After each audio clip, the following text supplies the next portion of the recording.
आइए हम प्रार्थना करेंगे। प्रेमी परमेश्वर, आपके सन्मुख में शाम के समय आते हैं। आपने सुंदर सा मौका हमारे जीवन में दिया, इसलिए आपका धन्यवाद देते हैं प्रभु जी।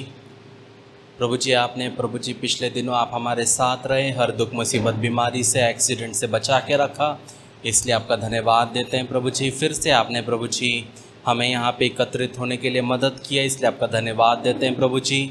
जो लोग यहाँ पे उपस्थित हैं प्रभु जी, उनको आपके हाथों में देते हैं प्रभु जी। जो लोग रास्ते में हैं प्रभु जी, उन्हें भी सुरक्षित रूप से पहुँचने के लिए मदद करिए प्रभु जी। और जो लोग हमें यूट्यूब और फेसबुक पे देखते हैं प्रभु जी, आज का प्रभु जी संदेश प्रभु जी उन सब के लिए एक प्रभु जी आशीष का कारण होने पाए प्रभु जी। आज का हमारा आराधना, आज का हमारा वचन, हर एक चीज़ प्रभु जी आपके लिए प्रभु जी ग्रहण योग्य होने पाए प्रभु जी। हमारे जीवन में कोई भी कमी घटी है प्रभु जी, तो उसे माफ़ करिए प्रभु जी, अपने लहू से धो के शुद्ध करिए प्रभु जी।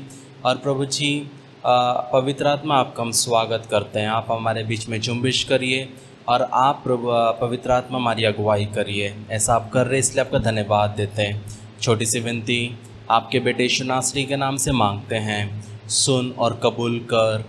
आमीन आमीन आमीन। सबको मसीह में जय मसीह की।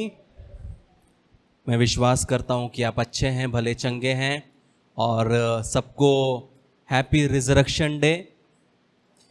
और मैं विश्वास करता हूँ कि आज के दिन परमेश्वर आपको अपने वचनों से आशीषित करेगा और परमेश्वर आपको उसके बेटे के और करीब जाने के लिए मदद करेगा। जैसे हमने भजन संहिता 16 उसका 10 पढ़े थे, भजन संहिता 16 उसका 10, वहाँ पे लिखा है,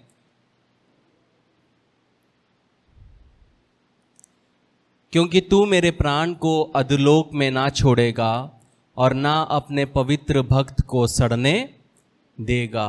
दाऊद यहाँ पे यीशु मसीह के बारे में बोलता है कि वो परमेश्वर यीशु मसीह के प्राण को अधोलोक में नहीं छोड़ेगा, ना अपने पवित्र भक्त जो कि यीशु मसीह है उसको सड़ने नहीं देगा। जब आज हम यीशु मसीह के पुनरुत्थान को स्मरण करते हैं तो मैं विश्वास करता हूँ कि ये वचन से परमेश्वर आपको समझ देगा, और सिर्फ रिजरेक्शन डे या ईस्टर के दिन ही नहीं बल्कि हर एक दिन आपके लिए एक रिजरेक्शन डे होने के लिए मैं आशा रखता हूँ।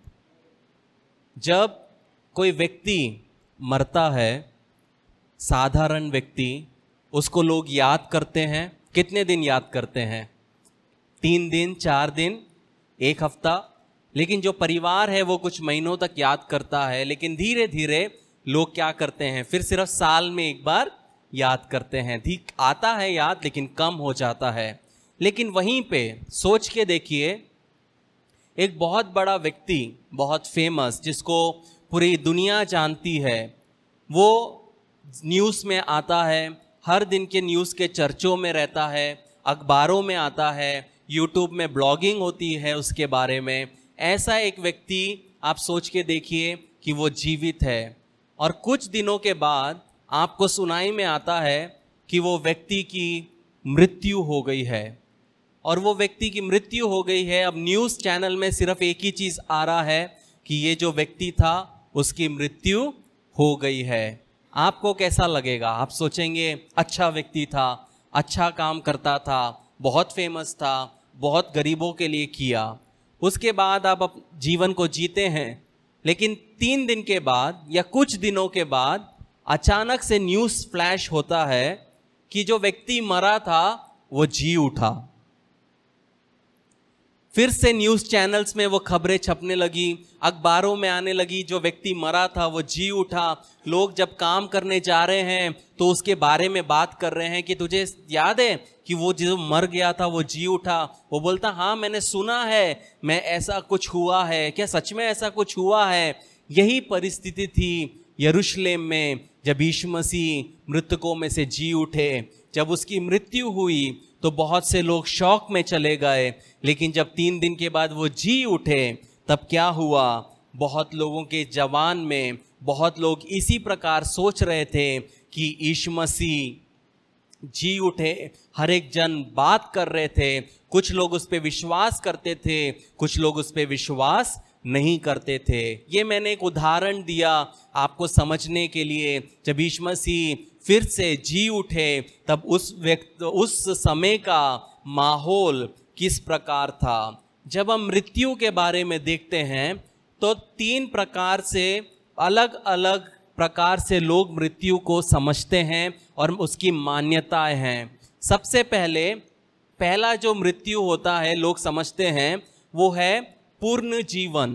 पूर्ण जीवन मतलब वो होता है जैसे कि अस्पताल में कोई व्यक्ति लेटा है, वो मरता है और डॉक्टर उसको इलेक्ट्रिक शॉक देता है और वो फिर से जी उठता है। वो मरता है, जी उठता है। बाइबल में भी वो चीज हुआ, यीशु मसीह ने मृतकों में से जीवित किया, वो जी उठा, लेकिन वो फिर से अंत में मर जाता है। दूसरा है पूर्ण जन्म। पूर्ण जन्म मतलब कुछ लोग विश्वास करते हैं कि मरने के बाद वो क्या करेंगे, अगले जन्म में अगर उनने अच्छा काम किया तो अच्छा शरीर मिलेगा, अगर बुरा काम किया तो शायद वो मेंढक बन सकते हैं, वो कौवा बन सकते हैं, उसको बोलते हैं पूर्ण जन्म। वो कुछ लोग क्या करते हैं, विश्वास करते हैं। लेकिन हम जो मसीह हैं, हम जो यीशु मसीह पे विश्वास करते हैं, हम किस पे विश्वास करते हैं, हम जी उठने पे विश्वास करते हैं। मतलब कि हम विश्वास करते हैं कि यीशु मसीह हमारे लिए मारा गया, गाड़ा गया और तीसरे दिन जी उठा, और यीशु मसीह के ही जैसे एक दिन हम भी क्या होंगे, हम जी उठेंगे। क्रिसमस को जब हम रिजरेक्शन डे को मनाते हैं तब उसमें बहुत सारी चीज़ें लोग फॉरवर्ड करते हैं। जैसे आपने देखा होगा आज बहुत सारे लोगों ने क्या बोलते हैं, खरगोशों का फोटोज, अंडों को और ये सब चीज़ों को उन्होंने क्या किया है, हैप्पी ईस्टर करके लिखा है। ईस्टर का जो नाम आया है वो इंग्लैंड की एक देवी से आया है जिसका नाम इंग्लैंड में एस्टोरे करके बोला जाता था। हम ईस्टर बोलते हैं, और वो जो देवी थी वो ऋतु वसंत की देवी थी। तो वसंत में क्या होता है, हर एक मरा चीज जी उठता है। पेड़ जो पतझड़ होते हैं उसके बाद नए पेड़ आते हैं, तो वो एक नए जीवन को बताता है। तो लोगों ने वो देवी के नाम से क्या किया, यीशु मसीह भी मरे थे और यीशु मसीह भी जी उठे, नया जीवन स्टार्ट हुआ, तो धीरे धीरे लोग उसको क्या बोलने लगे, हैप्पी ईस्टर करके बोलने लगे। लेकिन बाइबल में कहीं पे भी ऐसा वर्णन कहीं पे भी नहीं दिया गया है। इसलिए जब हम मसीही, हम जब किसी से मिलते हैं, मुलाकात करते हैं, तो उनको हमें क्या बोलना है, हैप्पी रिजरेक्शन डे। मतलब यीशु मसीह जो जी उठा। भले उनको नहीं समझेगा ये क्या है, बोलना है ये है सही जी उठना, ये है सही चीज, ये आपको बताना बहुत आवश्यक है। जब हम प्रेरितों के काम 13 उसका 30 पढ़ते हैं, प्रेरितों के काम 13, एक्ट्स चैप्टर 13 वर्स 30, वहां पे लिखा है, परंतु परमेश्वर ने उसे मरे हुओं में से जिलाया। मैंने जैसे पहले कहा, हम में से बहुत सारे लोग हैं, हम बोलते हैं कि यीशु मसीह जी उठे, लेकिन वो आधा सच है। जब हम किसी को बताते हैं यीशु मसीह के बारे में, तब हमें बहुत ज़रूरी है हमें बताना कि परमेश्वर ने यीशु मसीह को मरे हुओं में से जी उठाया। यह परमेश्वर था, पवित्र आत्मा की सामर्थ्य से परमेश्वर ने यीशु मसीह को जी उठाया। जब हम इब्रानी 6 उसका 1 और 2 पढ़ते हैं, हिब्रूज चैप्टर 6 वर्सेस 1 और 2, वहाँ पे हम देखते हैं मसीह की शिक्षा। मसीह की शिक्षा मतलब हमारा फाउंडेशन, हमारा बेस, हम जो यीशु मसीह पे विश्वास करते हैं उसका फाउंडेशन क्या है। यहाँ पे क्या कहता है पौलुस, इसलिए आओ मसीह की शिक्षा की आरंभ की बातों को छोड़कर हम सिद्धता की ओर आगे बढ़ते जाएं और मरे हुए कामों से मन फिराने और परमेश्वर पर विश्वास करने और बपतिस्मा और हाथ रखने और मरे हुओं के जी उठने और अंतिम न्याय की शिक्षा रूपी नींव फिर से ना डालें। तो ये हमारी नींव है, हम इस पे विश्वास करते हैं कि हमें मन फिराना है, हमें परमेश्वर यीशु मसीह पे विश्वास करना है, हमें बपतिस्माएं लिखा है, बपतिस्मो मतलब पानी का बपतिस्मा, पवित्र आत्मा का बपतिस्मा। फिर उसके बाद लिखा है हाथ रखना, जब हम किसी को अभिषेक करते हैं हम हाथ रखते हैं। फिर उसमें बाद में लिखा है मरे हुओं के जी उठने का। वो चीज आज हम देखेंगे, ये हमारा नींव है। जब हम मसीही कहते हैं तब हमें इन चीजों पे विश्वास करना बहुत आवश्यक है। लेकिन एक चीज आपको समझने की जरूरत है कि एक मृत उद्धारकर्ता किसी को नहीं बचा सकता। एक मरा हुआ देवता किसी को नहीं बचा सकता। क्या बचा सकता है? मरा हुआ इंसान। अगर आपके परिवार में, आपके सोसाइटी में कोई मरा हुआ इंसान लेटा है, क्या आपने कभी देखा है किसी ने उसको बोला है मेरे लिए एक गिलास पानी लेके आ? कभी देखा है? नहीं। क्यों? क्योंकि वो नहीं कर सकता। वैसे ही एक मरा हुआ परमेश्वर या एक मरा हुआ उद्धारकर्ता किसी को नहीं बचा सकता। जब हम भजन संहिता 115 उसका 8 पढ़ते हैं, साम 115 वर्स 8, वहां पे हम देखते हैं कि जिसे हम पूछते हैं हम वैसे ही बनते हैं। मैं फिर से कहूंगा, जिसकी हम आराधना करते हैं हम वैसे ही बनते हैं। क्या लिखा है? जैसे वे हैं वैसे ही उनके बनाने वाले हैं और उन पर भरोसा रखने वाले भी वैसे ही हो जाएंगे। तो अगर आप एक जानवर की आराधना करोगे तब आपके अंदर वो जानवर की आदतें आएंगी। अगर आप एक मिट्टी की आराधना करोगे तो वो मिट्टी की क्वालिटीज और कैरेक्टर आपके अंदर आएगी। क्या है कैरेक्टर? आप मिट्टी को बोलोगे कुछ भी, वो नहीं सुनेगा। वैसे कुछ लोग हैं जिनको कितना भी वचन से बताए वो नहीं समझेंगे। क्यों?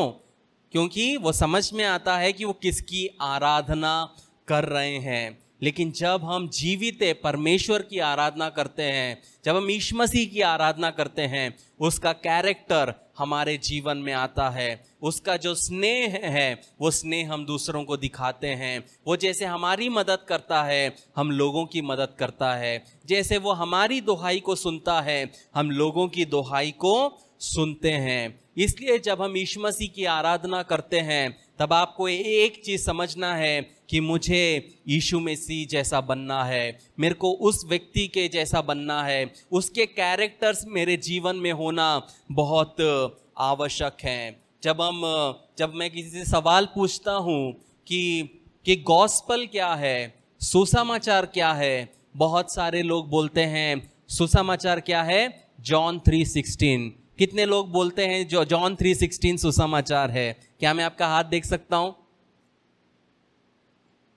ठीक है, किसी ने हाथ नहीं उठाया। तो क्या कोई बता सकता है एक्चुअल सुसमाचार क्या है? 1 कुरिन्थियों 15 उसका 1 से 4। 1 कुरिन्थियों 15 उसका 1 से 4 जब हम पढ़ते हैं वहां पे हम देख सकते हैं सुसमाचार का सार। क्या लिखा है? हे भाइयों, मैं तुम्हें वही सुसमाचार बताता हूं जो पहले सुना चुका हूं, जिसे तुमने अंगीकार भी किया था और जिसमें तुम स्थिर भी हो, उसी के द्वारा तुम्हारा उद्धार भी होता है। यदि उस सुसमाचार को जो मैंने तुम्हें सुनाया था स्मरण रखते हो, नहीं तो तुम्हारा विश्वास करना व्यर्थ हुआ। इसी कारण मैंने सबसे पहले तुम्हें वही बात पहुंचा दी जो मुझे पहुंची थी कि पवित्र शास्त्र के वचन के अनुसार यीशु मसीह हमारे पापों के लिए मर गया और गाड़ा गया और पवित्र शास्त्र के अनुसार तीसरे दिन जी भी उठा। जब आप किसी को सुसमाचार बताते हो तब ये आपको बताना है, ये है सुसमाचार कि वचन के अनुसार यीशु मसीह हमारे पापों के लिए मारा गया, गाड़ा गया और तीसरे दिन जी उठा। तब क्या होगा मैं बताता हूं। आपने बहुत बार जॉन 3:16 बताया होगा, लेकिन आपने वो फ्रूट या आपने जो जो आपको आउटकम मिलना था वो आपको शायद नहीं मिला होगा, लेकिन जब आप वचन के अनुसार आप किसी को सुसमाचार बताते हो, वहां पे पवित्र आत्मा काम करता है। जैसे हम वचन पढ़ते हैं वहां पे हम देखते हैं कि परमेश्वर लोगों के दिलों को छूता है और बदलता है। तो जब आप सही प्रकार से लोगों को सुसमाचार बताओगे और लोगों को ये नहीं कहोगे कि अगर तू यीशु मसीह के पास आएगा तो तेरा प्रॉब्लम सॉल्व हो जाएगा, तो जब प्रॉब्लम सॉल्व होगा तो वो व्यक्ति फिर से पुराने जीवन में चला जाएगा। लेकिन जब आप सही प्रकार से उसको सुसमाचार बताओगे कि यीशु मसीह तेरे और मेरे पापों के लिए इस पृथ्वी पर आया, मारा गया, गाड़ा गया और तीसरे दिन जी उठा और जल्द वापस आने वाला है, तो व्यक्ति के जीवन में कि कोई भी परिस्थिति क्यों ना आए, जो व्यक्ति यीशु मसीह को उद्धारकर्ता के रूप में स्वीकार करेगा कि यीशु मसीह मेरे लिए मारा गया, मेरे पापों के हेतु मारा गया, वो कोई भी परिस्थिति में यीशु मसीह को छोड़ के नहीं जाएगा। लेकिन जो व्यक्ति चर्च में जॉब के लिए आएगा, बिजनेस के लिए आएगा, प्रमोशन के लिए आएगा, जब उसके जीवन में आंधी और तूफान आएगा तो क्या होगा, वो फिर से वापस चला जाएगा। इसलिए मैं हमेशा सिखाता हूं कि हमें बकरियां नहीं चाहिए, हमें भेड़ चाहिए। हमें गिनतियां नहीं चाहिए, कम रहे चलेगा, लेकिन स्थिर रहने वाले व्यक्ति हमें चाहिए, जो हर एक परिस्थिति में, दुख में, सुख में, निराशा में, आंसुओं में परमेश्वर को कभी न त्यागे। जब जीवन में अच्छाई है, जब जीवन में खुशी है, तभी सिर्फ कलीसिया में ना आए, लेकिन जब दुख हो, प्रॉब्लम हो, तब भी यीशु मसीह को ना छोड़ते हुए यीशु मसीह के पीछे हमें चलना है। वो हमें एक सच्चा मसीही बताता है और वो हमें एक सच्चा व्यक्ति बनाता है। जब हम रोमियो 4 उसका 25 पढ़ते हैं, रोमन्स चैप्टर 4 वर्स 25, वहां पे लिखा है, वो हमारे अपराधों के लिए पकड़वाया गया और हमारे धर्मी ठहराने के लिए जिलाया भी गया। अगर यीशु मसीह जी नहीं उठते तो हम कभी भी धर्मी नहीं बनते थे।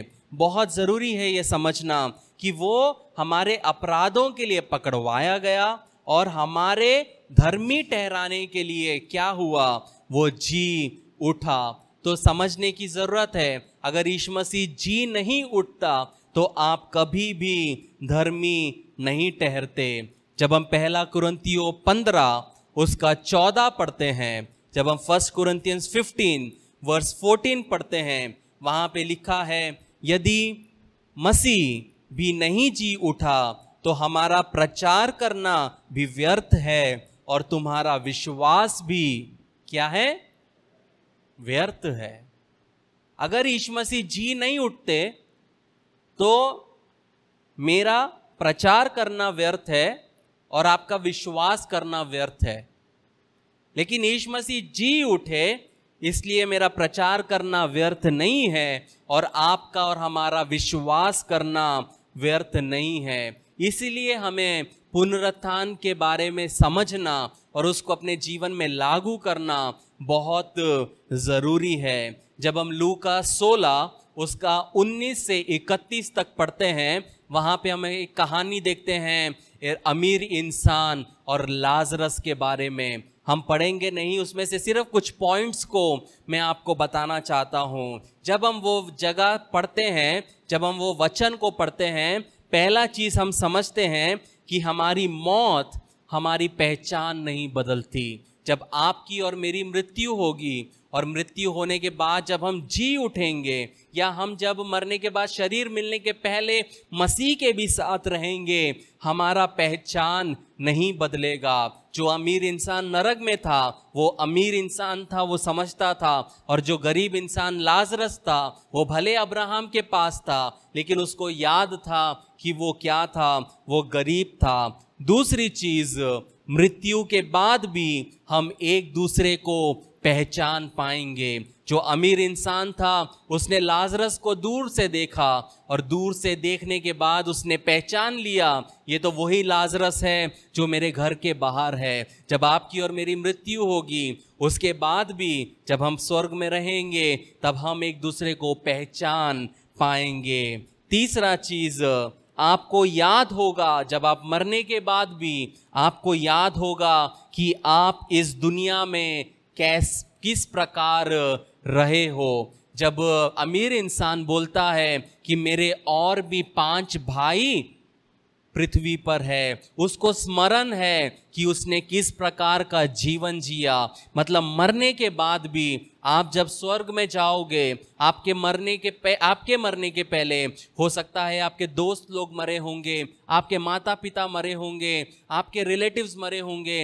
हो सकता है आप जब मरोगे तो सबसे पहले सोचोगे, पहले तो मैं यीशु मसीह को मिलूंगा, फिर अपने बापू से मिलूंगा, फिर अपने ताया से मिलूंगा। लेकिन जब आप जाओगे, ढूंढोगे, तब समझेगा कि वो तो यहाँ है ही नहीं। वो सबसे दुख की बात होगी जब आप स्वर्ग में जाओगे, जिससे आप प्रेम रखते हो, जिसके बारे में आप सोचते हो, जिसके साथ आप उठते बैठते हो, आपको क्या रहेगा? वहाँ पे हमेशा हमेशा के लिए आप दुखित रहोगे।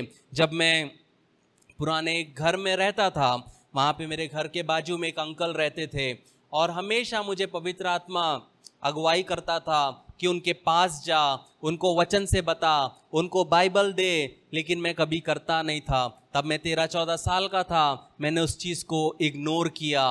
लेकिन उसके बाद कुछ समय के बाद हम वहाँ से शिफ्ट हो गए और कुछ समय के बाद हमें पता चला कि उनकी एक्सीडेंट में मृत्यु हो गई। जब उनकी मृत्यु हुई तब मेरे को वो गिल्ट फीलिंग आने लगा कि काश मैं उस समय जब परमेश्वर ने मुझे बोला, मैं जाके उनको वचन सुनाता, काश मैं उनको एटलीस्ट एक बाइबल देता, एटलीस्ट मैं अपना काम करता था। तो जब आप स्वर्ग में पहुंचोगे, हो सकता है वहाँ पे बहुत अच्छा एनवायरनमेंट होगा, आपको गर्मी नहीं लगेगी, सब चीज़ अच्छा होगा, लेकिन आप दुखी रहोगे। क्यों दुखी रहोगे? क्योंकि आपके बहुत सारे लोग जो आपके साथ उठते थे, बैठते थे, जिनके साथ आप बातें करते थे, वो कोई भी वहाँ नहीं होगा। और आपको दुख उस चीज़ का होगा कि मैं काश वो समय जो परमेश्वर ने मुझे दिया था, जब मैं टाइम वेस्ट मोबाइल में कर रही थी, काश वो समय में परमेश्वर के वचन को मैं बताता या बताती। यहाँ पे ऐसे लोग उपस्थित हैं, कुछ लोग नहीं हैं कुछ कारण से, जिनको मोबाइल से हमने जीता है, जो दूसरे स्टेट में थे, हम मिल नहीं सकते थे, लेकिन व्हाट्सएप से, मैसेज से हमने उनको जीता है। अपना समय को व्यर्थ मत करो प्रियो, क्योंकि एक दिन आएगा जब आप परमेश्वर के सामने रहोगे, यीशु मसीह आपका न्याय करेगा और उस दिन आपको बहुत दुखी होना पड़ेगा, बहुत खेदित होना पड़ेगा। जो लोग मुझे जानते हैं वो जानते हैं कि मैं 2:30 बजे सोता हूँ, कभी कभी 3 बज जाते हैं। क्यों? मैं मेहनत करता हूँ, क्योंकि एक दिन जब मैं यीशु मसीह के सामने जाके खड़े रहूं, तब मेरा सर झुकने ना पाए, मैं ये ना बोलूँ कि मैं तान के सोया, लेकिन मैं गर्व से बोल सकूं कि जो समय तूने मुझे दिया, वो समय मैंने सदुपयोग किया और जितना मुझसे बन पड़ता है मैंने मेहनत की। मैंने फ्राइडे के मैसेज के लिए पिछले 4 दिन जो मेहनत किया वो मैं जानता हूँ। आज के मैसेज के लिए मैं जो कल से मेहनत कर रहा हूँ वो मैं जानता हूँ। सिर्फ 1 घंटे के प्रचार के लिए। क्यों? क्योंकि मुझे एक दिन परमेश्वर के सामने खड़े होके लेखा देना है कि परमेश्वर, तूने मुझे जो समय दिया, हाँ मैं मानता हूँ कि मेरा गुड फ्राइडे का मैसेज उतना अच्छा नहीं हुआ, मैं मानता हूँ, लेकिन मैंने अपना बेस्ट दिया, मैंने कोशिश की। वो बोलने का हमारे पास में क्या होना चाहिए? गट्स होना चाहिए। उस तरीके से आपको इस पृथ्वी पे जीना है कि जब आप यीशु मसीह के सामने खड़े हो तब आपको शर्म नहीं आनी चाहिए कि मैंने अपने जीवन को बर्बाद किया, मैंने अपने समय को बर्बाद किया, मेरे को जो परमेश्वर ने मौके दी उसको मैंने बर्बाद किया। बल्कि परमेश्वर मसीह को बोलना है कि तूने मुझे 10 आत्मा दिए थे, लेकिन मैं 10 आत्मा से मैं सिर्फ 20 आत्मा ही मैं क्या कर पाया? मैं जीत पाया। हमारे आशीषों को, हमारे बुलाहट को हमें कभी भी खोद के नहीं रखना है। चौथा चीज जो हम समझ पाएंगे मरने के बाद, कि हमारे रहने की स्थिति को समझ पाएंगे। उसका मतलब क्या है? जब अमीर इंसान नरक में था, वो जल रहा था, वो प्यासा था, लेकिन वहीं पे लाजरस हर एक अच्छी वस्तुओं का लाभ उठा रहा था। तो हम जब मर भी जाएंगे, हमारे अंदर में सेंसेशन रहेगा, हमारे अंदर फीलिंग रहेगी, हम तब भी गाली गलौज कर सकते हैं और तब भी हम आशीष के वक्त वचन बोल पाएंगे। वचन में बहुत बार आपने पढ़ा होगा, लिखा है कि जो लोग आग में हैं वो दांत पीसते हैं, वो दांत पीसते हैं, कुड़कुड़ाते हैं, क्योंकि जो व्यक्ति नरक में रहेगा वो दांत पीसेगा। वो क्यों दांत पीसेगा? क्योंकि हर एक वो जो समय परमेश्वर ने उसको दिया, हर एक वो जो समय उसने कलीसिया में आया, वचन सुना, लेकिन घर गया, वापस पुरानी जिंदगी में गया, लेकिन जब उसने उसको सुना नहीं, जब वो नरक चला गया, हमेशा हमेशा के लिए दांत पीसता रहेगा, कुड़कुड़ाते रहेगा और अब दुखी रहेगा कि काश मैं अपनी जिंदगी को बदल देता, काश मैं परमेश्वर को प्रथम स्थान देता, काश मैं कलीसिया में रहता, काश मैं मसीह में बना रहता तो मेरा आत्मा नहीं बचता। आज मैं एक चीज कह सकता हूं, इस पृथ्वी में ऐसा कोई भी चीज नहीं है और इस पृथ्वी पर ऐसा कोई भी व्यक्ति नहीं है जो स्वर्ग से बढ़कर है, जो यीशु मसीह से बढ़कर है। हो सकता है आपको लगता है कि वो टेंडर आपके लिए बड़ा है, आपको लगता है वो जॉब आपके लिए बड़ी है, वो प्रॉपर्टी आपके लिए बड़ी है, लेकिन जिस क्षण आप मरोगे उस क्षण आपको महसूस होगा कि जिस चीज के लिए मैं भाग रहा था, काश उसके जगह में परमेश्वर की राज की खोज करता, अगर मैं परमेश्वर के लिए जीता तो कितना अच्छा होता कि मैं यहाँ पे गर्व से यीशु मसीह से मिल पाता। पांचवा चीज हम समझ सकते हैं, मरने के बाद आप जगह को बदल नहीं सकते। जो स्वर्ग में है वो स्वर्ग में रहेगा, जो नरक में है वो नरक में रहेगा, क्योंकि उसके बीच में बहुत बड़ा खाई है। इसलिए प्रियो, कभी भी अपने जीवन को व्यर्थ ना करो, कभी भी अपने समय को व्यर्थ ना करो। परमेश्वर के वचन के साथ बिल्कुल मत खेलो, पवित्र आत्मा के साथ बिल्कुल मत खेलो। अपने जीवन को मोल लगाओ, क्योंकि वो मसीह के लहू से मोल लिया हुआ जीवन है। वो जीवन के लिए यीशु मसीह ने अपना कतरा कतरा बहाया है। इसलिए अपने जीवन को मोल देना सीखो। पाप के लिए अपने जीवन को मत दो, इस दुनिया के लिए अपने जीवन को मत दो, बल्कि परमेश्वर के साथ मसीह में बने रहो। जब हम मत्ती 27 उसका 62 से हम जब पढ़ते हैं, मैथ्यू चैप्टर 27 वर्स 62, वहाँ लिखा है, दूसरे दिन जो तैयारी के दिन के बाद का दिन था, महायाजकों और फरीसियों ने पिलातुस के पास इकट्ठा होकर कहा, हे महाराज, हमें स्मरण है कि उस भरमाने वाले ने अपने जीते जी कहा था कि मैं 3 दिन के बाद जी उठूंगा। सो आज्ञा दे कि तीसरे दिन तक कब्र की रखवाली की जाए, ऐसा ना हो कि उसके चेले आकर उसे चुरा ले जाएं और लोगों से कहने लगे कि वे मरे हुओं में से जी उठा है, तब पिछला धोखा पहले से भी बुरा होगा। पिलातुस ने उनसे कहा, तुम्हारे पास पहरुए तो हैं, जाओ अपनी समझ के अनुसार रखवाली करो। सो वे पहरुए और को साथ लेकर गए और पत्थर पर मोहर लगाकर कब्र की रखवाली की। मैं एक चीज आपसे बताना चाहता हूँ, यहाँ पे फरीसी लोग परमेश्वर का कार्य को रोकने के लिए क्या कर रहे हैं? परमेश्वर के कार्य को रोकने के लिए लोगों को उस कब्र के बाहर खड़ा कर रहे हैं। वैसे ही आपके जीवन को नष्ट करने के लिए, आपके परिवार को नष्ट करने के लिए, आपके बच्चों को नष्ट करने के लिए लोग जादू टोना के द्वारा, ब्लैक मैजिक के द्वारा या शैतान के द्वारा ऐसे गलत लोगों को, गलत व्यक्तियों को आपके जीवन में पहरा देने के लिए जाएगा। लेकिन याद रखिए कि जिस प्रकार परमेश्वर ने यीशु मसीह को मृतकों में से जीवित किया, वैसे ही जब आप परमेश्वर में बने रहोगे, परमेश्वर के बताए हुए रास्ते पे चलोगे, आपके सामने कितने भी लोग आ जाए, कितने भी लोग आपके खिलाफ क्यों ना खड़े हो जाए, वचन कहता है वो एक मार्ग से आएंगे और 7 मार्ग से भाग कर जाएंगे जब आप मसीह में बने रहोगे। यहाँ पे ये फरीसी लोग परमेश्वर के काम को रोकने की कोशिश कर रहे हैं। लेकिन मैं एक चीज बताना चाहता हूँ, हूं कि इस दुनिया में ऐसा कोई भी व्यक्ति नहीं है, ऐसा कोई व्यक्ति ना पैदा हुआ, ना पैदा होगा, ना कोई है जो परमेश्वर के काम को रोक पाएगा। हाँ, वो परमेश्वर के काम को डिले कर सकता है, लेकिन वो परमेश्वर के काम को कभी भी रोक नहीं पाएगा। जब हम मत्ती 28 उसका 1 से 4 पढ़ते हैं, वहां लिखा है, सबके दिन के बाद सप्ताह के पहले दिन पह फटते ही मरियम मगदलीनी और दूसरी मरियम कब्र को देखने आई, और देखो एक बड़ा भूडोल हुआ, क्योंकि प्रभु का एक दूत स्वर्ग से उतरा और पास आकर उसने पत्थर को लुढ़का दिया और उस पर बैठ गया। उसका रूप बिजली का सा और उसका वस्त्र पाले की नाई उज्ज्वल था। उसके भय से पहरुए कांप उठे और मृतक समान हुए।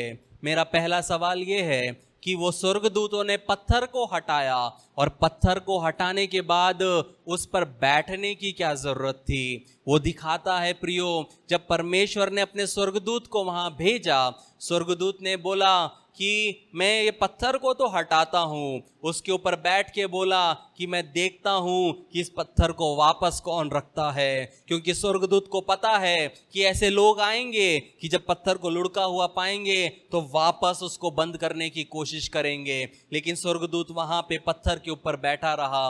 वैसे ही आपकी परिस्थिति में जहां पे पत्थर को हटाना है, वहां पे परमेश्वर अपने स्वर्गदूतों को भेजकर सिर्फ वो पत्थर को हटाएगा नहीं, लेकिन परमानेंटली उसके ऊपर पहरा देगा कि फिर से वो पत्थर आपके जीवन में वापस ना आने पाए, फिर से वो आशीषों को पत्थर रोकने ना पाए, फिर से वो परमेश्वर के दान वरदानों को वो पत्थर, वो स्टैग्नेशन वो लेके आना ना पाए। याद रखो, जो लोग आपके जीवन को नष्ट करना चाहते हैं, जो लोग आपके जीवन के आश्चर्य कर्मों को नष्ट करना चाहते हैं, मैं एक चीज बताना चाहता हूं, वो लोग आपके आश्चर्य कर्म को देख के भयभीत होंगे। ये सैनिकों को वहां पे रखा था परमेश्वर का काम रोकने के लिए, लेकिन जब उन्होंने परमेश्वर के काम को देखा तो क्या लिखा है, वो भय से कांप उठे और मृतक के समान हो गए। जो लोग आपके खिलाफ काम करेंगे, जो लोग आपके खिलाफ जादू टोना करेंगे, जो लोग आपके खिलाफ गलत साक्षी देंगे, आप जब परमेश्वर के साथ बने रहोगे और जब वो देखेंगे कि परमेश्वर आपको उठाएगा, आपके मिरेकल को देख के, आपके प्रार्थना के उत्तरों को देख के, आपके जीवन के आश्चर्य कर्म को देख के, वो व्यक्ति कांपेगा, वो व्यक्ति मृतक के जैसा होगा, क्योंकि उसको समझ जाएगा कि इस व्यक्ति के साथ कौन है, यीशु मसीह है, और जिस नाव में यीशु मसीह है वो नाव कभी डूब नहीं सकती। जब हम 5वां वचन से पढ़ते हैं, वहां लिखा है, स्वर्गदूतों ने स्त्रियों से कहा कि तुम मत डरो, मैं जानता हूं कि तुम यीशु को जो क्रूस पर चढ़ाया गया था ढूंढती हो। वह यहाँ नहीं है, परंतु अपने वचन के अनुसार जी उठा है। आओ ये स्थान देखो जहां प्रभु पड़ा था, और शीघ्र जाकर उसके चेलों से कहो कि वह मृतकों में से जी उठा है, और देखो वह तुमसे पहले गलील को जाता है और वहां उसका दर्शन पाओगे। देखो मैंने तुमसे कह दिया। और वे भय और आनंद के साथ कब्र से शीघ्र लौटकर उसके चेलों को समाचार देने लौट गए। मैं एक चीज कहना चाहता हूं कि यीशु मसीह ही एक ऐसा व्यक्ति है जो मरने के पहले बोला कि मैं जी उठूंगा, और मरने के बाद कहाँ मिलना है वो भी वो बता रहा है कि तुमको जाना है गलील में। क्या कोई व्यक्ति मरने के बाद बोल सकता है कि तुमको यहाँ मुझसे मिलना है? लेकिन यीशु मसीह मरने के बाद स्वर्गदूत के द्वारा बता रहा है कि तुमको गलील में जाना है। वो है हमारा यीशु मसीह जो मर गया, फिर भी वो अपॉइंटमेंट को फिक्स कर सकता है। हो सकता है आज आप परमेश्वर से बहुत दूर हो, लेकिन आज भी परमेश्वर के साथ में आपका एक अपॉइंटमेंट फिक्स हो सकता है। जब हम 9वां वचन पढ़ते हैं, वहां लिखा है, और देखो यीशु उन्हें मिला और कहा सलाम, और उन्होंने पास आकर उसके पांव पकड़कर उसको दंडवत किया। तब यीशु ने उनसे कहा, मत डरो, मेरे भाइयों से जाकर कहो कि गलील को चले जाएं, वहां मुझे देखोगे। पहले स्वर्गदूत ने बोला, उसके बाद यीशु मसीह वहाँ पे खुद प्रत्यक्ष होते हैं और वो फिर से वो कंफर्म करते हैं जो स्वर्गदूत ने बोला कि मैं गलील में चले जाओ। कहने का मतलब क्या है प्रियो, कि यहाँ पे वो फरीसी लोग परमेश्वर के कार्य को रोक नहीं पाए। वो यीशु मसीह के कब्र पे मोहर लगाए, वो यीशु मसीह के कब्र के सामने पहरुइयों को रखे, सैनिकों को रखे, फिर भी यीशु मसीह के समय होने पर परमेश्वर ने उसको जी उठाया। जब हम अय्यूब 3:25 पढ़ते हैं, जोब चैप्टर 3 वर्स 25, वहां पे हम देखते हैं अय्यूब कहता है, आप जिस चीज से डरते हैं वही आपके साथ होगा। वो अय्यूब कहता है, क्योंकि जिस डरावनी बात से मैं डरता हूं वह मुझ पर आ पड़ती है, और जिस बात से मैं भय खाता हूं वही मुझ पर आ पड़ती है। अगर आप भय खाओगे कि मेरी शादी टूटेगी, मेरी शादी टूटेगी, आप शैतान को मौका दोगे, आपकी शादी टूटेगी। आप भय खाओगे मेरी कलीसिया टूटेगी, मेरी कलीसिया टूटेगी, पर शैतान वो भय को उपयोग में लाएगा, आपकी कलीसिया को तोड़ेगा। अगर आप भय खाओगे कि मेरे बच्चे गलत रास्ते पे चलेंगे, मेरे बच्चे बिगड़ जाएंगे, शैतान उस भय को उपयोग में लाएगा और आपके बच्चों के जीवन को क्या करेगा, तहस नहस करेगा। इसलिए हमें कभी भी अपने जीवन में भय को आने नहीं देना है। जब शैतान हमारे जीवन में नेगेटिव थॉट्स लाएगा, जब शैतान हमको बोलेगा तू नालायक है, तू कोई काम का नहीं है, तू सड़े हुए मांस के जैसा है, तू सड़े हुए सब्जी के जैसा है, तू कोई काम का नहीं है, तू सिर्फ उसी लायक है कि लोग तुझे रौन दे, तब आपको कहना है कि आपको ये नहीं बोलना है कि मैं YouTube में जाता हूं, 10 पॉइंट्स देखता हूं कि इसमें मुझे क्या रिप्लाई करना है और फिर शैतान को बोलना है। लेकिन जिस तरह जब शैतान यीशु मसीह की परीक्षा लेने आया, यीशु मसीह ने वहीं पे वचन को उपयोग में लाके शैतान को काटा। वहीं पे जब शैतान आपके जीवन में नेगेटिव थॉट्स लाता है, आपको क्या करना है, आपको वहीं पे शैतान को बोलना है, शैतान मैं यीशु मसीह का बेटा हूं, शैतान मैं यीशु मसीह की बेटी हूं, तुझे मुझ पर कोई हक नहीं है, तुझे मेरे परिवार पे कोई हक नहीं है, तुझे मेरी कलीसिया पे कोई हक नहीं है। जब शैतान आपके जीवन में नेगेटिव थॉट्स लाता है, वहीं पे उसको कट करना है। शैतान आपको बोलेगा तेरी कभी शादी नहीं होगी, शैतान आपको बोलेगा तू कभी अपने बच्चों को देख नहीं पाएगा, शैतान आपको बोलेगा कि तू कभी अपनी आशीषों को देख नहीं पाएगा। लेकिन आपको वहां पे खड़े होकर जब आप वो नेगेटिव वर्ड्स आप सुनते हो, तब आपको जवाब देना है कि आपको अपने जीवन के ऊपर भविष्यवाणी को करना है कि मैं अपने आशीषों को देखूंगी, मैं अपने बच्चों के साथ खेलूंगा, मैं अपने बच्चों को बड़ा होते हुए देखूंगी, मैं अपने बच्चों के शादियों में खड़ा रहूंगा, मैं अपनी बेटी का हाथ उसके वर के हाथ में दूंगा। इस विश्वास के साथ जो आपके जीवन में कमी है आपको बोलना है, आपको बोलना है। अगर आज मैं शादीशुदा हूं, क्योंकि एक परिस्थिति थी जब मेरे जीवन में वो नेक्स्ट टू इम्पॉसिबल था, लेकिन मैंने अपने जीवन पे भविष्यवाणी की, मैंने वो प्रार्थना किया कि मैं मरने के पहले अपने शादी को देखूंगा, मैं अपने शादी को होते हुए देखूंगा, मैं उसको नष्ट होने नहीं दूंगा। और परमेश्वर ने उस कार्य को मेरे लिए किया है। मैं सिर्फ हवा में कुछ नहीं बोल रहा हूं, मैं जो मेरे जीवन में हुआ है वो चीज आपको सिखा रहा हूं, ताकि आप अपने जीवन में हारा हुआ जीवन ना जियो। जब हम मत्ती 27 उसका 57 पढ़ते हैं, वहां पे हम देखते हैं यूसुफ नाम अरिमतिया एक धनी पुरुष था, जिसकी कब्र में यीशु मसीह को रखा गया था। उसके पहले मैं आपको एक चीज बोलूंगा, जब मैं मैसेज बना रहा था तो आज मैंने जो कोट शेयर किया, बहुत आप में से कुछ को मिला होगा, जिसमें मैंने बोला कि यीशु मसीह ही वो एकमात्र व्यक्ति है जिसने अपनी कब्र को वापस किया है। कितने लोग विश्वास करते हैं यीशु मसीह ही वो एकमात्र व्यक्ति है इस दुनिया में जो कब्र में गया, और कब्र में जाने के बाद 3 दिन के बाद जोसेफ से बोला होगा अब तू तेरा कब्र रख ले। लेकिन सोचो उस शाम को जोसेफ जब अपने घर में गया होगा तो उसकी पत्नी उसको बोली होगी, क्योंकि यहाँ क्या लिखा है, वो एक धनी व्यक्ति था, उसकी बीवी का नाम नहीं है यहाँ पे, लेकिन उसकी बीवी होगी, वो बोली होगी हमने कितने मेहनत से, कितने पैसे से इतने अच्छे जगह पे हमने कब्र बनाई और सोचा था जब हम मरेंगे तो मरेंगे तो हम इसमें गाड़े जाएंगे, क्योंकि एक यहूदी के लिए गाड़ा जाना बहुत महत्वपूर्ण है। लेकिन जोसेफ अपनी पत्नी को बोलेगा कि तू बेवकूफ जैसी बात मत कर, उसने मुझसे सिर्फ 3 दिन के लिए लिया है और वो 3 दिन के बाद मुझे वो कब्र वापस करेगा। लेकिन वो कब्र सादा नहीं रहेगा, वो कब्र को सब लोग जानेंगे। ये कहने का मतलब क्या है, वो कब्र उनके लिए बहुत इंपॉर्टेंट थी, लेकिन वो जोसेफ ने अपने अच्छे कब्र को, अपने फ्यूचर को उसको यीशु मसीह के हाथ में दे दिया। और जब यीशु मसीह उसमें 3 दिन रहा, वो कब्र हमेशा हमेशा के लिए पर लोग उसको जानने लगे। वो है परमेश्वर का काम। आपके पास में छोटा होगा, आपके पास कम होगा, आपके पास कम बुद्धि होगा, आपके पास कम ज्ञान होगा, यीशु मसीह को अपना जीवन समर्पित करो। और जब यीशु मसीह आपके जीवन में आएगा, वो आपको छोड़ेगा नहीं और हमेशा के लिए आपको वो क्या करेगा, ऊंचा उठाएगा।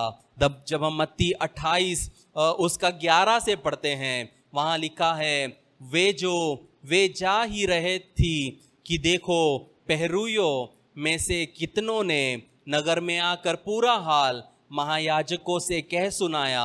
तब उन्होंने पुरनियों के साथ साथ इकट्ठा होकर सम्मति की और सिपाहियों को बहुत चांदी देकर कहा कि ये कहना कि रात को जब हम सो रहे थे तो उसके चेले आकर उसको चुरा ले गए, और यदि ये बात हाकिम के कान तक पहुंचेगी तो हम उसे समझा लेंगे और तुम्हें जोखिम से बचा लेंगे। सो उन्होंने रुपए लेकर जैसा सिखाए गए थे वैसा ही कहा, और ये बात आज तक यहूदियों में प्रचलित है।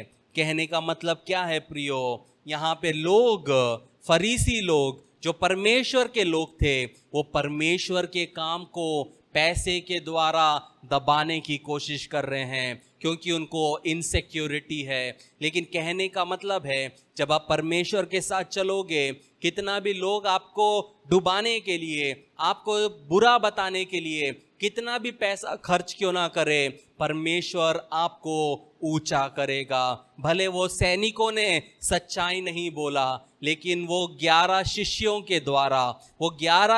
के द्वारा इस दुनिया के कोने कोने तक यीशु मसीह का नाम पहुंचा है। कहने का मतलब है कि लोग पैसे से परमेश्वर के नाम को बदनाम कर सकते हैं, लेकिन वो कभी भी परमेश्वर के काम को चैलेंज नहीं कर पाएंगे। आपके जीवन में जो परमेश्वर के काम हुए हैं उसको वो कभी चैलेंज नहीं कर पाएंगे, वो बदनाम करने की कोशिश करेंगे। लेकिन एक चीज़ मैं कहना चाहता हूँ कि आपको उनसे डरने की ज़रूरत नहीं है। लोग जो बोलने दो। जब आप सच्चाई से चलोगे, आप खराई से चलोगे, यीशु मसीह उनको मुंह तोड़ जवाब देगा। जब हम 16वां वचन पढ़ते, वहां लिखा है, और 11 चेले गलील में उस पहाड़ पर गए जिसे यीशु ने उन्हें बताया था, और उन्होंने उसके दर्शन पाकर उसे प्रणाम किया, पर किसी को संदेह हुआ। यहाँ पे हम देख सकते हैं कि जहाँ यीशु मसीह ने बताया वहाँ पे चेले गए, लेकिन चेले यीशु मसीह को देखते हुए भी, कुछ लोग यीशु मसीह को देखते हुए भी, क्या लिखा है, उन्होंने क्या किया, उन्होंने संदेह किया। प्रियो, हमने कभी यीशु मसीह को नहीं देखा, तो जो लोग देख रहे थे अगर वो संदेह कर सकते हैं तो उसका मतलब है हमारे जीवन में भी ऐसी परिस्थितियां आ सकते हैं जब हमारा विश्वास डामाडोल होगा, जब हमको लगेगा ये परमेश्वर कैसा परमेश्वर है कि जब देखो मेरे को मारता रहता है, जब देखो मेरे जीवन में प्रॉब्लम है, मेरे जीवन में प्रार्थना का उत्तर कब आएगा, परमेश्वर ऐसा क्यों मेरे साथ होने दे रहा है। ये बाइबल जो है ये झूठी कहानी नहीं है, जो जैसा है वैसा है, ताकि हम उसके साथ अपने जीवन को रिलेट कर पाए। यहाँ पे वो लोग यीशु मसीह को देख रहे हैं, उसको छू सकते हैं, फिर भी उन्होंने उस पर संदेह किया। तो अगर आपके जीवन में कोई भी परिस्थिति में आपने परमेश्वर का अगर संदेह किया है, आपके पास आज भी समय है। आज आप क्या कर सकते हैं, फिर से वापस आ सकते हैं और परमेश्वर को बोल सकते हैं कि मैं फिर से तेरे पास आता हूँ, मैंने तुझ पे संदेह किया, मुझे तू माफ कर। जब 18 से हम पढ़ते हैं, वहाँ यीशु मसीह स्वर्ग में जाने के पहले यीशु मसीह द ग्रेट कमीशन अपने चेलों को देते हैं। एक महा आयोग ये चेलों को देखते हैं। वहां लिखा है, यीशु ने उनके पास आकर कहा कि स्वर्ग और पृथ्वी का सारा अधिकार मुझे दिया गया है, इसलिए तुम जाकर सब जातियों के लोगों को चेला बनाओ और उन्हें पिता और पुत्र और पवित्र आत्मा के नाम से बपतिस्मा दो और उन्हें सब बातें जो मैंने तुम्हें आज्ञा दी है मानना सिखाओ, और देखो मैं जगत के अंत तक सदैव तुम्हारे साथ हूँ। ये यीशु मसीह का वायदा है प्रियो।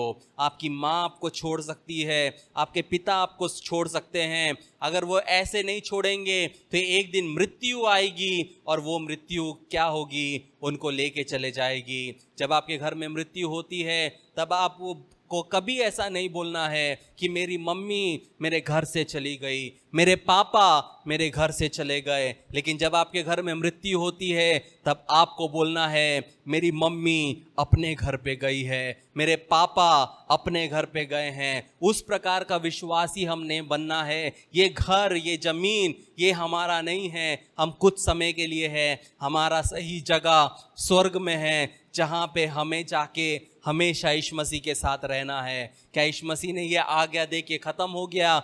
नहीं, यीशु मसीह स्वर्ग में उठाए जाते हैं। जब हम प्रेरितों के काम 1 उसका 6 से पढ़ते हैं, वहां पे देखते हैं लिखा है एक्ट्स चैप्टर 1 वर्स 6, सो उन्होंने इकट्ठा होकर उससे पूछा कि हे प्रभु, क्या तू इसी समय इसराइल को राज्य फेर देगा? उसने उनसे कहा उन समयों या कालों को जानना जिनको पिता ने अपने ही अधिकार में रखा है तुम्हारा काम नहीं, परंतु जब पवित्र आत्मा तुम पर आएगा तब तुम सामर्थ पाओगे और यरूशलेम और सारे यहूदी और समरिया में और पृथ्वी की छोर तक मेरे गवाह होंगे। ये कहकर वे उनके देखते देखते ऊपर उठा लिया गया और बादलों ने उनकी आंखों से छिपा लिया। और उसके जाते समय जब वे आकाश की ओर ताक रहे थे तो देखो 2 पुरुष श्वेत वस्त्र पहने हुए उनके पास आ खड़े हुए और कहने लगे, हे गलीली पुरुषों, तुम क्यों खड़े स्वर्ग की ओर देख रहे हो? यही यीशु जो तुम्हारे पास से स्वर्ग पर उठा लिया गया है, जिस रीति से तुमने उसे स्वर्ग को जाते हुए देखा, उसी रीति से वे फिर आएगा। जिस रीति से यीशु मसीह गया है, उसी रीति से यीशु मसीह क्या करेगा? यीशु मसीह वापस आएगा। लेकिन यीशु मसीह का समय अभी हुआ नहीं है, वो कभी भी हो सकता है, लेकिन हर दिन हमें तैयारी के साथ जीना है। कैसे जीना है? हर दिन तैयारी के साथ जीना है कि आज यीशु मसीह आएगा, लेकिन ये याद रखते हुए कि अगर वो 1000 साल भी ना आए तो भी मैं उसके साथ चलूंगा। उस प्रकार हमें चलना है। क्यों यीशु मसीह ने आपने अपने आगमन का दिन नहीं बताया? अगर वो बताएगा तो हम सब उसी दिन से उपवास प्रार्थना करने लग जाएंगे। हम 7 दिन के, हम 40 दिन उपवास प्रार्थना करेंगे, क्योंकि हमको पता है 40वें दिन यीशु मसीह आने वाला है, हमको चांस नहीं लेना। लेकिन मैं हमेशा एक चीज कहता हूं, जो व्यक्ति सोचता है कि मैं 11:30 बजे यीशु मसीह को अपना जीवन दूंगा, वो 11 बजे मर जाता है। इसलिए कहने का मतलब क्या है कि कभी भी परमेश्वर के साथ खेलने नहीं जाना, कभी भी परमेश्वर को बेवकूफ नहीं समझना, क्योंकि परमेश्वर राजाओं का राजा, प्रभुओं का प्रभु, स्वर्ग में विराजमान, स्वर्ग उसकी चौकी, सिंहासन, और पृथ्वी उसकी चौकी है। अब सबसे बड़ा सवाल ये उठता है, यदि मसीह जी नहीं उठाया गया तो क्या होता था? उसका 5-6 पॉइंट है। जब हम 1 कुरिन्थियों 15 उसका 12 से पढ़ते हैं, 13 से पढ़ते हैं, वहां लिखा है, यदि मरे हुओं का पुनरुत्थान ही नहीं तो मसीह भी नहीं जी उठा। अगर मरे हुए जी नहीं उठते तो यीशु मसीह भी जी नहीं उठा, और यदि मसीह भी जी नहीं उठा तो हमारा प्रचार करना व्यर्थ है और तुम्हारा विश्वास करना व्यर्थ है। वरन हम परमेश्वर के झूठे गवाह ठहरे, क्योंकि हमने परमेश्वर के विषय में ये गवाही दी कि उसने मसीह को जिला दिया, यद्यपि नहीं जिलाया। यदि मरे हुए नहीं जी उठते और यदि मुर्दे नहीं जी उठते तो मसीह भी नहीं जी उठा, और यदि मसीह नहीं जी उठा तो तुम्हारा विश्वास व्यर्थ है और तुम अब तक अपने पापों में फंसे हो। अगर यीशु मसीह जी नहीं उठते, अगर हम विश्वास किए, बपतिस्मा लिए, हम यीशु मसीह के साथ चल रहे हैं, मतलब अगर यीशु मसीह जी नहीं उठते तो हम क्या रहते? हम पापों में अभी भी फंसे हुए हैं। वरन जो मसीह में सो गए हैं, मतलब हमारे परिवार के लोग जो सो गए हैं, वो भी नाश हुए जाते। यदि हम केवल इसी जीवन में मसीह से आशा रखते हैं तो हम सब मनुष्य से अधिक अभागे हैं। परंतु सचमुच मसीह मुर्दों में से जी उठा है, सो जो सो गए हैं उनमें पहला फल हुआ है। उसका कहने का मतलब ये है कि यीशु मसीह मरे हुओं में से पहला व्यक्ति बना जो जीवित हुआ है। पुराने नियम में हर एक चीज का पहला भाग वो लाके क्या करते थे? परमेश्वर के हाथ में देते थे। उनके खेत में कितनी भी फसल क्यों ना हो, जब तक वो फसल लाके परमेश्वर के भवन में नहीं देते, तब तक वो फसल को छू नहीं सकते थे। तो शैतान परमेश्वर को पता है कि शैतान क्या करेगा? जो भी पहला व्यक्ति रहेगा उसको नष्ट करने की कोशिश करेगा। जब परमेश्वर ने आदम और हव्वा की रचना की, शैतान ने पहले व्यक्ति को क्या किया? नष्ट करने का कोशिश किया। लेकिन परमेश्वर बोला, अब जब मैं फिर से शुरुआत करूंगा, अब मैं इंसान के साथ मैं चालू नहीं करूंगा, मैं अपने पुत्र के साथ चालू करूंगा, ताकि फिर से शैतान मेरे काम को नष्ट ना कर पाए। यीशु मसीह क्या है? पहला फल है जो जीवित हुआ है। लेकिन कहने का मतलब है कि जब यीशु मसीह जी उठा, समझने का मतलब, समझने की बात है कि वो सबको दिखाई नहीं दिया। मर के जी उठने के बाद यीशु अपने शत्रुओं के सामने कभी प्रकट नहीं हुआ। वे पिलातुस के सामने कभी नहीं आया। वे कभी भी अन्ना और कैफस के सामने नहीं आया। उन्होंने सुना कि हमको पता चला कि यीशु मसीह जी उठा, लेकिन यीशु मसीह कभी भी उनके सामने नहीं आया और कभी भी उन्हें प्रमाण नहीं दिया कि वो जीवित है। कहने का मतलब है यीशु मसीह अविश्वासियों को प्रमाण नहीं देता। अगर आप यीशु मसीह के साथ चलोगे, यीशु मसीह के बताए हुए रास्ते पे चलोगे, यीशु मसीह के कार्य को अपने जीवन में देख पाओगे। लेकिन आप एक गैर मसीही से भी बदतर जीवन जियोगे, मसीही के नाम पे धब्बा बनोगे, तब कभी भी ये एक्सपेक्ट मत करना कि यीशु मसीह आपको प्रमाण देंगे। वह उन लोगों को प्रमाण देता है जो उसके प्रति समर्पित है, और हम जानते हैं कि यीशु मसीह जीवित है। जब यीशु मसीह जीवित हुए तो सिर्फ जो लोग यीशु मसीह पे विश्वास किए, सिर्फ उनके सामने यीशु मसीह प्रकट हुए।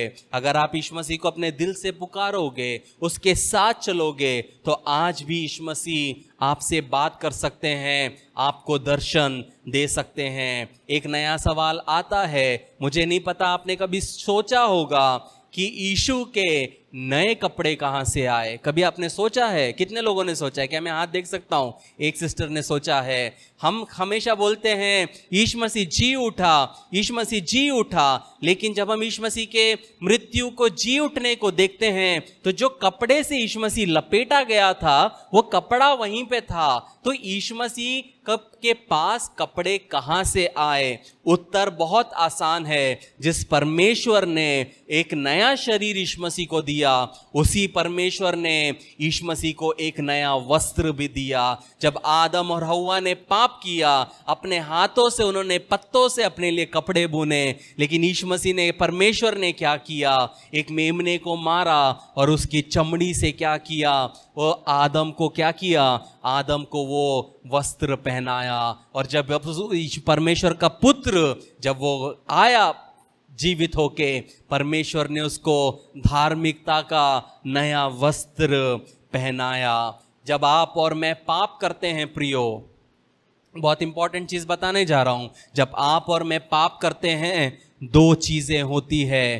पहला, शैतान स्वर्ग में आपके खिलाफ दोष लगाता है, परमेश्वर को बोलता है देख देख देख देख उसने पाप किया, लेकिन वहीं पे यीशु मसीह क्योंकि वो जी उठा, क्योंकि यीशु मसीह जी उठा, मैं फिर से बोलूंगा, क्योंकि यीशु मसीह जी उठा, वो परमेश्वर के सामने खड़े होकर आपके और मेरे लिए केस लड़ता है कि ये मेरा बच्चा है, इसको एक और मौका देना है। जब हम पहला यूहन्ना 2:1 पढ़ते हैं, 1 जॉन चैप्टर 2 वर्स 1, वहां लिखा है, हे मेरे बालकों, मैं ये बातें तुम्हें इसलिए लिखता हूं कि तुम पाप करो।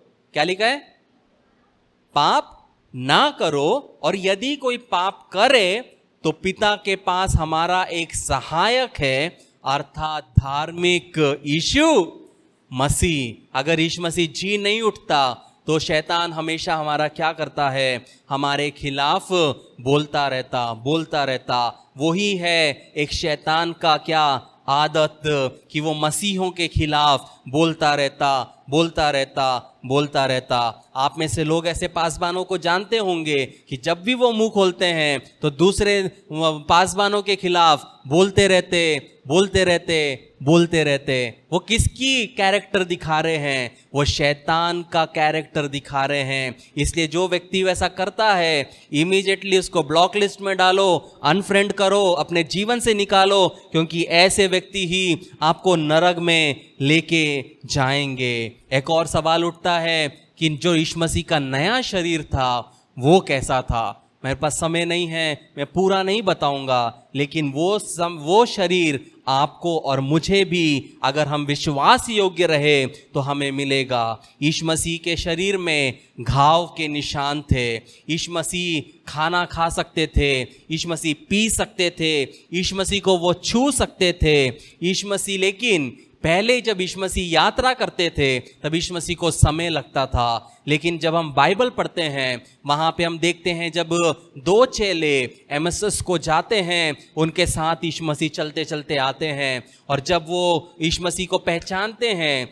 यीशु मसीह गायब होते हैं और यीशु मसीह अपने चेलों के पास चले जाते हैं। तो जो नया शरीर हमको मिलेगा उसमें हमको ये नहीं सोचना है मुझे चर्च जाने के लिए 2 घंटा लगेगा। जो नया शरीर मिलेगा 3:55 को, जैसे आप घर में बैठे हो, आपको पता है 4 बजे बाइबल स्टडी है, आप इमीडिएटली आप चर्च में आ सकते हो। वो है नया शरीर की खासियत।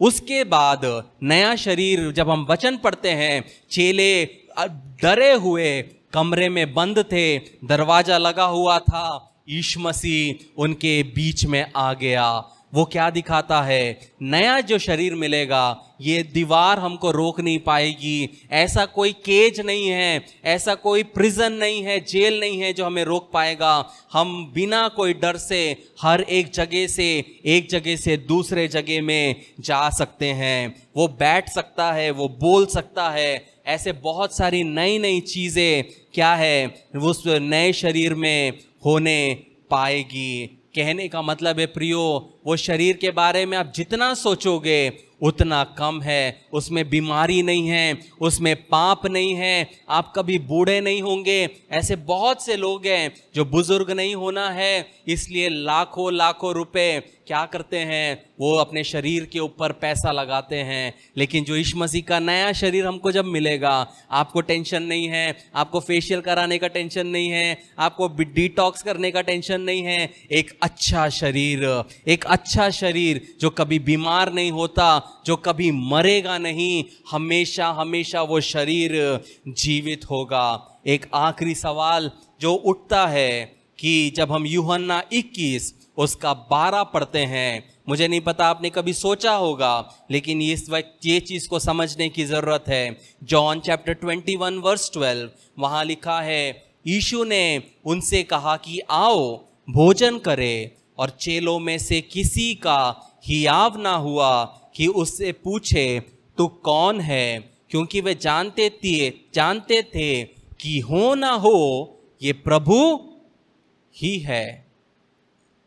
जब यूहन्ना 20 में मरियम से यीशु मसीह मिलते हैं, एमेसस की रोड पे 2 व्यक्तियों से यीशु मसीह मिलते हैं। अपर रूम में जब यीशु मसीह मिलते हैं, लूका 24 में वो लोग यीशु मसीह को पहचान नहीं पाते हैं। ऐसा क्या था कि वो यीशु मसीह को पहचान नहीं पाए? जब हम यशाया 32 उसका 14 पढ़ते हैं, वहां पे लिखा है, आइज़ाया चैप्टर 52 वर्स 14, वहां लिखा है, जैसे बहुत से लोग उसे देखकर चकित हुए, क्योंकि उसका रूप यहां तक बिगड़ा हुआ था कि मनुष्य का सा ना जान पड़ता था, और उसकी सुंदरता भी आदमियों की सी ना रह गई थी। क्या बोलता है? उसका रूप बिगड़ गया था। जब यीशु मसीह का पुनरुत्थान हुआ, उनका शरीर उनको मिला, तो भी उनको घाव लगे हैं, लेकिन वो पहचान क्यों नहीं पाए? वो समझने के लिए खोलिए आइज़ाया 50 उसका 6, आइज़ाया 50 उसका 6 वर्स। वहां लिखा है, मैंने मारने वालों को अपनी पीठ और गलमोछ नोचने वालों की ओर अपना गाल किए, अपना अपमानित होने और थूकने से मैं ना मुंह ना छिपाया। कहने का मतलब है, वो गलमोच किसको बोलता है? वो चीक्स को बोलता है, और दूसरा ट्रांसलेशन बोलता है दाढ़ी को, बियर्ड को। और ये बोला जाता है कि जब यीशु मसीह को क्रूस पर चढ़ाए जा रहे थे, तो सैनिकों ने उसके दाढ़ी को जो खींचा, उसका ये चेहरा यहाँ से पूरा चमड़ी के सहित वो निकल गया। और इसीलिए जब यीशु मसीह के सामने, यीशु मसीह मरियम के सामने आते हैं, चेलों के सामने आते हैं, वो यीशु मसीह को पहचान नहीं पाते। जब हम प्रकाशित वाक्य 5 उसका 1 से 6 तक पढ़ते हैं, वहाँ पे भी हम यीशु मसीह के एक चित्र को देख सकते हैं। प्रकाशित वाक्य 5 उसका 1 से 6 कहता है, और सिंहासन पर बैठा था, मैंने उसके दाहिने हाथ में एक पुस्तक देखी जो भीतर और बाहर लिखी हुई थी, और वे 7 मुहर लगाकर बंद की गई थी। फिर मैंने एक बलवंत स्वर्गदूत को देखा जो ऊंचे शब्द से ये प्रचार करता था कि इस पुस्तक के खोलने और उसके मोहरे तोड़ने के योग्य कौन है, और ना स्वर्ग में, ना पृथ्वी पर, ना पृथ्वी के नीचे कोई उस वस्तु को पुस्तक को खोलने या उस पर दृष्टि डालने के योग्य निकला। और मैं फूट फूट कर रोने लगा, क्योंकि उस पुस्तक को खोलने या उस पर दृष्टि करने के योग्य कोई ना मिला। तब उन प्राचीनों में से एक ने मुझसे कहा, मत रो, देख यहूदा के गोत्र का वह सिंह जो दाऊद का मूल है, उस पुस्तक को खोलने और उसकी 7 मोहर तोड़ने के लिए जयवंत हुआ है। और मैंने उस सिंहासन और 4 प्राणियों और उन प्राचीनों के बीच मानो, मेरे साथ पढ़ो क्या लिखा है, मानो एक वध किया हुआ मेमना खड़ा देखा, और उसके 7 सिंह और 7 आंखें थी। ये परमेश्वर की 7 आत्माएं हैं जो सारी पृथ्वी पर भेजी गई है। क्या लिखा है? एक वध किया हुआ मेमना, एक गला कटा हुआ मेमने को यूहन्ना देखता है। प्रियो, जो यीशु मसीह ने आपके लिए सहा, आप पैशन ऑफ द क्राइस्ट 10 बार भी देख लो, वो पैशन ऑफ द क्राइस्ट यीशु मसीह का सहने का 1% भी नहीं है। यीशु मसीह उतना आपके लिए सहा, मेरे लिए सहा, हम सबके लिए सहा। मेरा सवाल आपसे एक ही है कि क्या हम यीशु मसीह के लिए विश्वास योग्य रह सकते हैं? क्या हम यीशु मसीह के लिए जी सकते हैं? क्या हम यीशु मसीह के लिए सेवा कर सकते हैं? जो समय यीशु मसीह ने हमको दिया, वो समय क्या हम उपयोग में ला सकते हैं? क्योंकि जब हम पहला थिस्सलुनीयों 4 उसका 16 और 17 पढ़ते हैं, पहला थिस्सलुनीयों 4 उसका 16-17, वहां पे लिखा है, क्योंकि प्रभु आप ही स्वर्ग से उतरेगा, उस समय ललकार और प्रधान दूत का शब्द सुनाई देगा, और परमेश्वर की तुरही फूकी जाएगी, और जो मसीह में मरे हैं वो पहले जी उठेंगे। तब हम जो जीवित और बचे रहेंगे उसके साथ बादलों पर उठा लिए जाएंगे कि हवा में प्रभु से मिले, और इस रीति से हम सदा प्रभु के साथ रहेंगे। तो जिस तरह यीशु मसीह का स्वर्गारोहण हुआ, जिस तरह यीशु मसीह स्वर्ग में उठा लिए गए, वैसे ही एक दिन हम जो यीशु मसीह पे विश्वास करते हैं, उसके वचन के आधार पे चलते हैं, अगर हम मरे हैं तो हम पहले जी उठेंगे, और हमारे जी उठने के बाद जो जीवित हैं वो भी ऊपर उठा लिए जाएंगे। क्यों ऊपर उठा लिए जाएंगे? क्योंकि वो समय इतना आकर्षित होने वाला है, वो समय इतना अच्छा होने वाला है, और वो मीटिंग जो होने वाली है वो ये हॉल में, कोई ऑडिटोरियम में समा नहीं सकती। इसलिए वो मीटिंग के लिए परमेश्वर ने आसमान को ठहराया है, क्योंकि आदम से लेके उस समय तक हर एक व्यक्ति आसमान में मिलेंगे। जैसे हम गाते हैं, हम मिलेंगे बादलों पर, देखेगा सारा जहां, और लोग उस चीज को देखेंगे। न्यूज़ में आएगा कि लोगों की कब्रें खुल गई है, क्योंकि जो मरे थे वो जी उठेंगे और नया शरीर उनको मिलेगा। मैं जितना भी इसके बारे में बोलूं प्रियो वो कम है। सिर्फ आखिरी वचन पढ़ के मैं क्लोज करूंगा। रेवलेशन 1:18, प्रकाशित वाक्य 1:18, वहाँ पे लिखा है, यीशु मसीह कहता है, मैं मर गया था और अब देख मैं युगानुयुग जीवित हूँ, और मृत्यु और अधोलोक की कुंजी मेरे ही पास है। मैं यही चीज़ आपसे बस कहूँगा कि यीशु मसीह मर गया था, वो युगानुयुग जीवित है। इसलिए जो समय हमको दिया है, जो जीवन हमको दिया है, जो प्राण हमको दिया है, हम इस प्रकार कदाचित नहीं जिए कि हम फिर से यीशु को सूली पर चढ़ाए। क्योंकि जब हम यीशु मसीह के कार्य को चख लेते हैं, चखने के बाद जब हम पाप में चलते हैं, वचन कहता है कि हम यीशु मसीह को फिर से क्रूस पर चढ़ाते हैं। इसलिए हमारे जीवन के द्वारा, हमारे व्यवहार के द्वारा, हमारे चाल चलन के द्वारा हम कभी भी यीशु मसीह को फिर से क्रूस पर चढ़ाने वाले कभी नहीं बनने पाए। इन वचनों से परमेश्वर हमको आशीष दे।